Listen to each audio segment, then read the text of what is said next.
Assalamualaikum warahmatullahi wabarakatuh.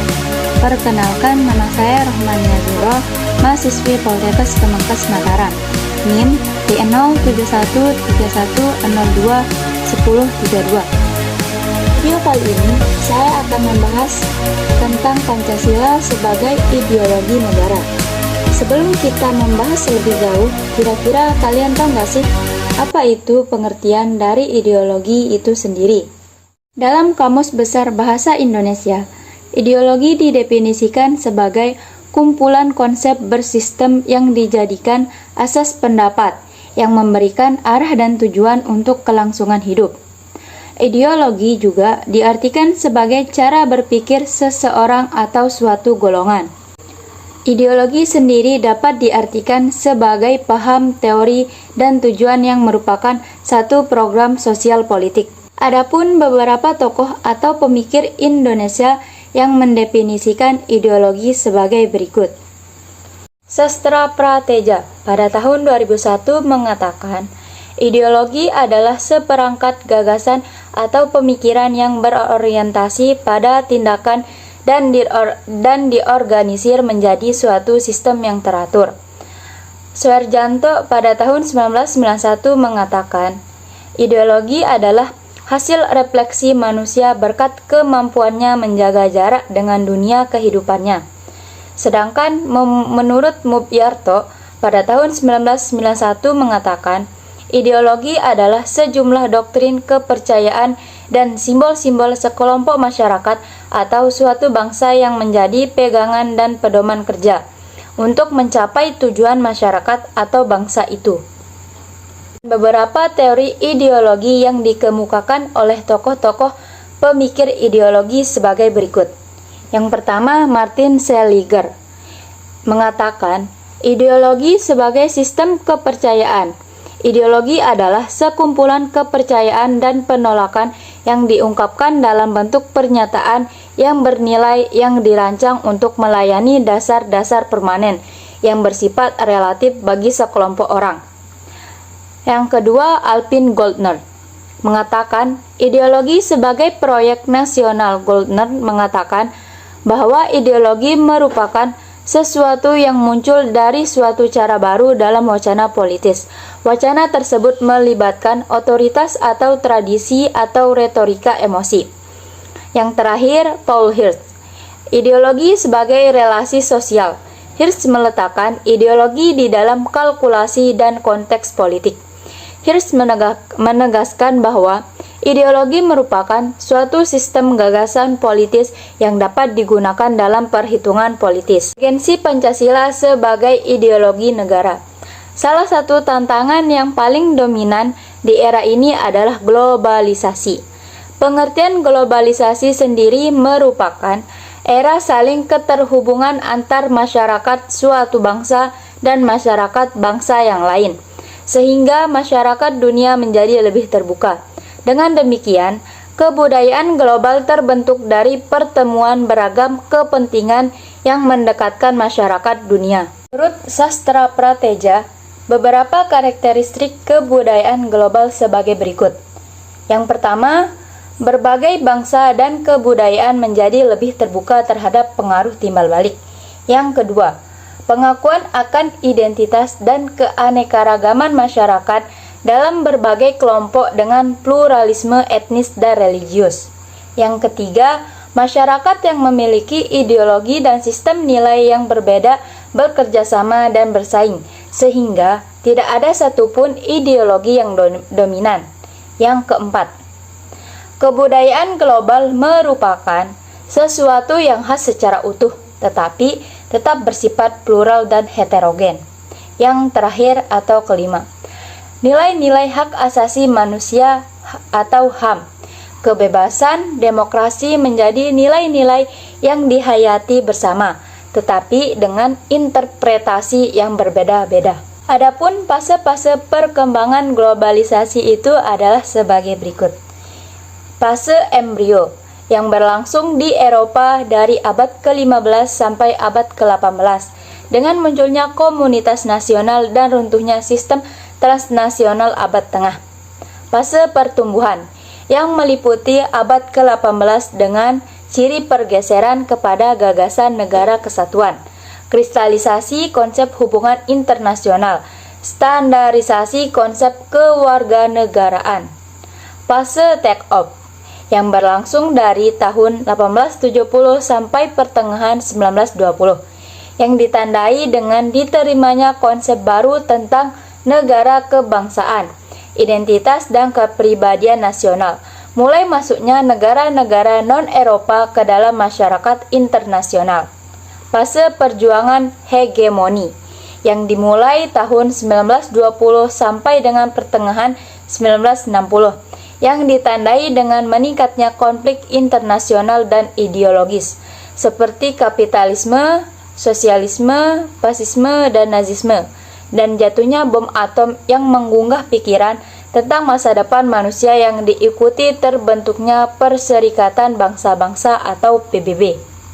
Fase ketidakpastian yang berlangsung dari tahun 1960 sampai 1990, ditandai dengan munculnya gagasan dunia ketiga, proliferasi nuklir, konsepsi individu menjadi lebih kompleks, hak-hak kewarganegaraan semakin tegas dirumuskan, berkembangnya media global yang semakin canggih. Fase kebudayaan global. Fase ini ditandai oleh perubahan radikal di Eropa Timur dan Uni Soviet, atau runtuhnya dominasi komunisme di beberapa negara, berakhirnya Perang Dingin, dan melemahnya konfrontasi ideologi. Kajian Pancasila sebagai ideologi negara. Unsur-unsur yang memengaruhi ideologi Pancasila sebagai berikut. Unsur ateisme yang terdapat dalam ideologi Marxisme atau komunisme bertentangan dengan sila ketuhanan yang Maha Esa. Unsur individualisme dalam liberalisme tidak sesuai dengan prinsip nilai gotong royong dalam sila keadilan sosial bagi seluruh rakyat Indonesia. Kapitalisme yang memberikan kebebasan individu untuk menguasai sistem perekonomian negara, tidak sesuai dengan prinsip ekonomi kerakyatan. Pancasila sebagai ideologi. Selain menghadapi tantangan dari ideologi besar dunia juga menghadapi tantangan dari sikap dan perilaku kehidupan yang menyimpang dari norma-norma masyarakat umum.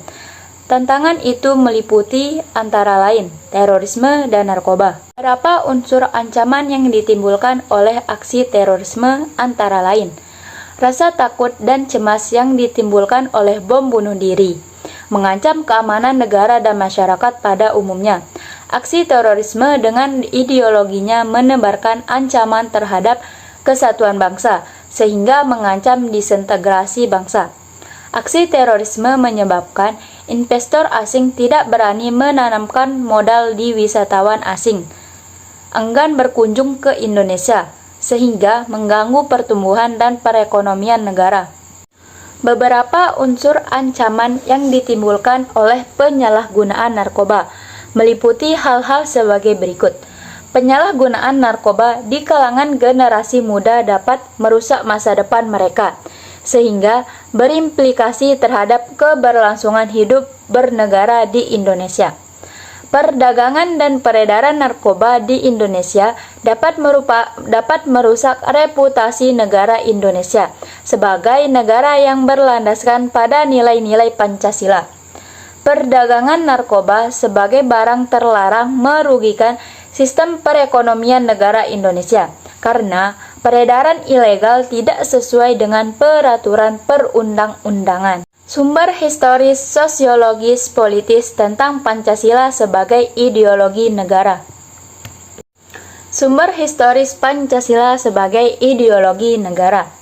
Pancasila sebagai ideologi oleh para penyelenggara negara yang berkuasa sepanjang sejarah negara Indonesia.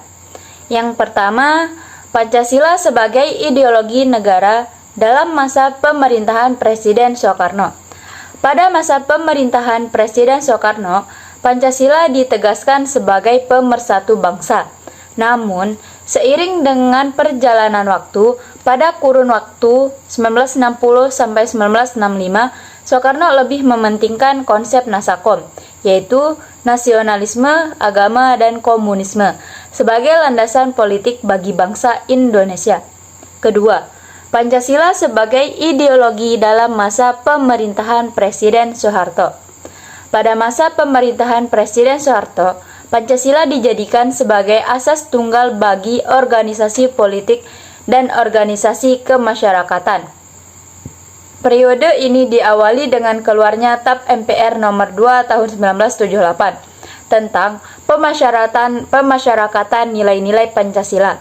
TAP MPR ini menjadi landasan bagi dilaksanakannya penataran P4 bagi semua lapisan masyarakat. Ketiga, Pancasila sebagai ideologi dalam masa pemerintahan Presiden Habibie. Presiden Habibie menggantikan Presiden Soeharto yang mundur pada tanggal 21 Mei tahun 1998. Atas desakan berbagai pihak, Habibie menghapus penataran P4. Keempat, Pancasila sebagai ideologi dalam masa pemerintahan Presiden Abdurrahman Wahid. Pada masa pemerintahan Presiden Abdurrahman Wahid, munculnya wacana tentang penghapusan TAP nomor 25 atau MPRS tahun 1966 tentang pelarangan PKI dan penyebar luasan ajaran komunisme. Yang kelima, Pancasila sebagai ideologi dalam masa pemerintahan Presiden Megawati. Pada masa ini, Pancasila sebagai ideologi semakin kehilangan formalitasnya dengan disahkannya Undang-Undang Sisdiknas nomor 20 tahun 2003 yang tidak mencantumkan pendidikan Pancasila sebagai mata pelajaran wajib dari tingkat sekolah dasar sampai perguruan tinggi. Yang terakhir, Pancasila sebagai ideologi dalam masa pemerintahan Presiden Susilo Bambang Yudhoyono. Pemerintahan SBY yang berlangsung dalam 2 periode dapat dikatakan tidak terlalu memperhatikan pentingnya Pancasila sebagai ideologi negara. Hal ini dapat dilihat dari belum adanya upaya untuk membentuk suatu lembaga yang berwenang untuk menjaga dan mengawal Pancasila sebagai dasar negara dan ideologi negara sebagaimana diamatkan oleh Kepres nomor 27 tahun 1999. Sumber sosiologis Pancasila sebagai ideologi negara. Unsur-unsur sosiologis yang membentuk Pancasila sebagai ideologi negara meliputi hal-hal sebagai berikut. Sila ketuhanan yang Maha Esa dapat ditemukan dalam kehidupan beragama masyarakat Indonesia dalam berbagai bentuk kepercayaan dan keyakinan terhadap adanya kekuatan gaib. Sila kemanusiaan yang adil dan beradab. Saling menghargai dan menghormati hak-hak orang lain, tidak bersikap sewenang-wenang. Sila persatuan Indonesia dapat ditemukan dalam bentuk solidaritas, rasa setia kawan, rasa cinta tanah air yang berwujud pada mencintai produk dalam negeri. Sila kerakyatan yang dipimpin oleh hikmat kebijaksanaan dalam pemusyawaratan atau perwakilan dapat ditemukan dalam bentuk menghargai pendapat orang lain, semangat musyawarah dalam mengambil keputusan. Sila keadilan sosial bagi seluruh rakyat Indonesia tercermin dalam sikap suka menolong, menjalankan gaya hidup sederhana, tidak menyolok atau berlebihan. Sumber politis Pancasila sebagai ideologi negara. Unsur-unsur politis yang membentuk Pancasila sebagai ideologi negara meliputi hal-hal sebagai berikut. Sila ketuhanan yang Maha Esa diwujudkan dalam bentuk semangat toleransi antar umat beragama. Sila kemanusiaan yang adil dan beradab diwujudkan penghargaan terhadap pelaksanaan hak asasi manusia di Indonesia. Sila persatuan Indonesia diwujudkan dalam mendahulukan kepentingan bangsa dan negara daripada kepentingan kelompok atau golongan termasuk partai. Sila kerakyatan yang dipimpin oleh hikmat kebijaksanaan dalam pemusyawaratan atau perwakilan diwujudkan dalam mendahulukan pengembalian keputusan berdasarkan musyawarah daripada voting. Sila keadilan sosial bagi seluruh rakyat Indonesia diwujudkan dalam bentuk tidak menyalahgunakan kekuasaan atau abuse of power untuk memperkaya diri atau kelompok, karena penyalahgunaan kekuasaan itulah yang menjadi faktor pemicu terjadinya korupsi. Argumen tentang dinamika dan tantangan Pancasila sebagai ideologi negara. Dinamika Pancasila sebagai ideologi negara dalam sejarah bangsa Indonesia memperlihatkan adanya pasang surut dalam pelaksanaan nilai-nilai Pancasila. Pancasila sebagai ideologi negara dalam masa pemerintahan Presiden Soekarno. Sebagaimana diketahui bahwa Soekarno termasuk salah seorang perumus Pancasila, bahkan penggali dan memberi nama untuk dasar negara. Dalam hal ini, Soekarno memahami kedudukan Pancasila sebagai ideologi negara. Namun, dalam perjalanan pemerintahannya, ideologi Pancasila mengalami pasang surut karena dicampur dengan ideologi komunisme. Dalam konsep Nasakom pada masa era reformasi, Pancasila sebagai ideologi negara mengalami pasang surut dengan ditandai beberapa hal seperti enggannya para penyelenggara negara mewacanakan tentang Pancasila, bahkan berujung pada hilangnya Pancasila dari kurikulum nasional. Meskipun pada akhirnya timbul kesadaran penyelenggara negara tentang pentingnya pendidikan Pancasila di perguruan tinggi. Unsur-unsur yang mempengaruhi tantangan terhadap Pancasila sebagai ideologi negara meliputi faktor eksternal dan internal. Adapun faktor eksternal meliputi hal-hal berikut. Pertarungan ideologis antar negara-negara superpower antara Amerika Serikat dan Uni Soviet antara 1945 sampai 1990 yang berakhir dengan bubarnya negara Soviet sehingga Amerika menjadi satu-satunya negara superpower. Menguatnya isu kebudayaan global yang ditandai dengan masuknya berbagai ideologi asing dalam kehidupan berbangsa dan bernegara karena keterbukaan informasi. Meningkatnya kebutuhan dunia sebagai akibat pertambahan penduduk dan kemajuan teknologi, sehingga terjadi eksploitasi terhadap sumber daya alam secara masif.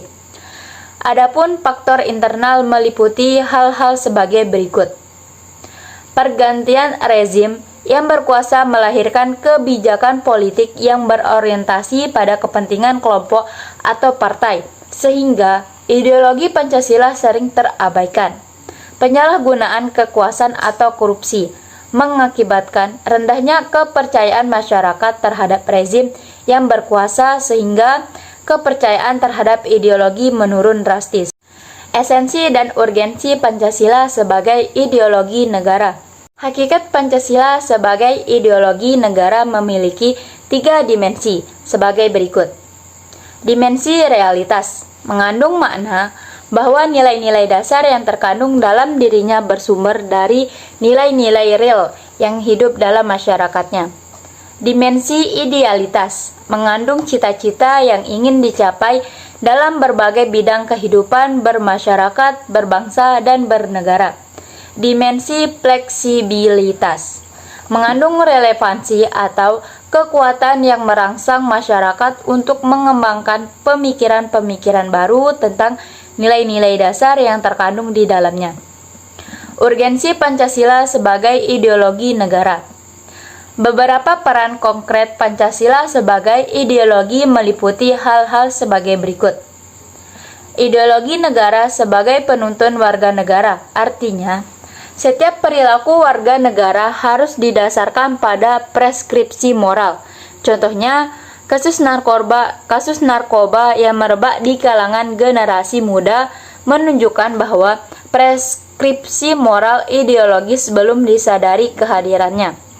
Ideologi negara sebagai penolakan terhadap nilai-nilai yang tidak sesuai dengan sila-sila Pancasila. Contohnya, kasus terorisme yang terjadi dalam bentuk pemaksaan kehendak melalui kekerasan.